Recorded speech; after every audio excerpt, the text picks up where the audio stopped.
अदाङ्बा सेवारे सेवारो सन्चै हुनुहुन्छ? सन्चै छु। सन्चै हुनुहुन्छ है। अब मैले अघि नै अलिकति प्रसङ्ग बाँधिहालेँ।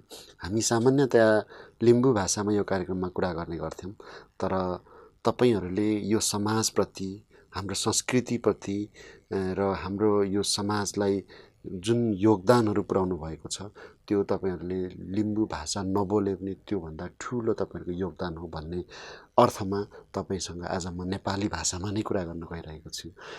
आदाङ्बा 100भन्दा बढी गीतहरू लेखिसक्नु भएको छ। गीत यो विधागत हिसाबले कविता वा अन्य कुरा नलेखेर गीतमा नै अलि बढी किन? यो खै अलिकति गीतमा बढी ध्यान गयो मलाई। हुनु त कविता लेख्नुभन्दा गीत लेख्नु साह्रो छ। गीत त अब पक्का लेख्नु पर्दाखेरि अब स्थायी 2 लाइनको, अनि पहिलो अन्तरा 4 लाइन, दोस्रो अन्तरा 4 लाइन, जम्मा 10 लाइनमा सक्नुपर्छ सबै। विभिन्न कहानी अब जे सोचिएको छ त्यो सब त्यतिमा मिलाउनु पर्यो। अब कविता त जसरी लेखे पनि, लामो लेखे पनि, छोटो लेखे पनि, त्यसको शब्दहरू नमिले पनि, छन्द नमिले पनि, कविता त आफूले भन्नु खोजेको चाहिँ भन्ने हो, लेख्ने हो। तर मलाई गीत नै लेख्नु चाहिँ कसरी चाहिँ यो आयो भने, गीत बन्नको लागि सबभन्दा पहिला तपाईँहरू जस्तो गीतकारले गीत लेखेको हुन्छ, अनि सङ्गीतकारले सङ्गीत भरेको हुन्छ, अनि मात्रै गायक गायिकाले त्यसमा स्वर भरेको हुन्छ।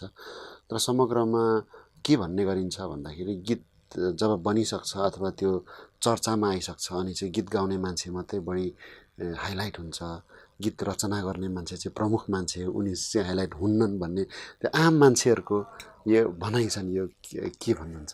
यो एकदमै गजबको प्रश्न हो। म आफैलाई पनि यो आफैलाई सोध्छु कि किन यो यस्तो भनेर। यक्सो समाज काठमाडौँ उपत्यकाको अध्यक्षको रूपमा तपाईँहरूले यक्सो समाज अहिले चाहिँ हाम्रो याकथुङ लिम्बू समुदायमा चाहिँ यो थरगत संस्थाहरूको ठुलो भूमिका रहँदै आएको देखिन्छ।